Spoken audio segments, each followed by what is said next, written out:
J'ai fait l'école technique supérieure. Voilà. J'ai eu la promotion de 90. J'y suis entré en 88, fait 2 ans de formation. Formation très organisée. Il y a une équipe vraiment qui s'occupe de la formation des étudiants.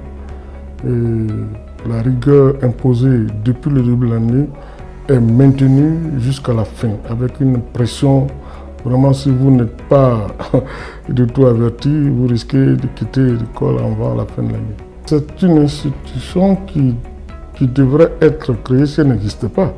Parce que grâce à elle, aujourd'hui, on a pu vraiment développer un certain nombre de projets dans notre pays, enfin particulièrement en Côte d'Ivoire, où les projets agricoles étaient assez nombreux, mais il n'y avait pas de techniciens. On recevait des cours d'amphi qui étaient jalonnés par des TD.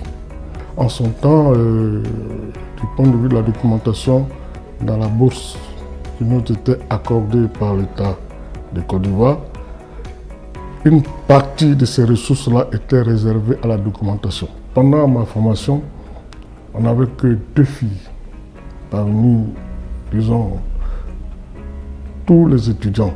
J'ai été impressionné par ma propre formation pour la rigueur du travail. Parce que si vous êtes inscrit au désir, que vous avez pu finir votre formation, en tout cas, vous n'avez pas de problème sur le terrain. Moi, mes enfants, en tout cas, je vais les orienter vers la filière technique pour qu'eux aussi ils puissent faire cette formation d'ingénieur-là. Depuis la classe de terminale,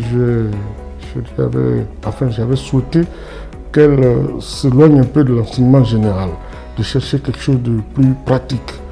Et c'est voilà comment je l'ai encouragée à choisir l'option pratique. C'est pour ça qu'après le bac, elle a fait un BTS ici en bâtiment. J'ai préféré les 2 yeux parce que je connais la rigueur du travail là-bas. C'est ça surtout qui m'a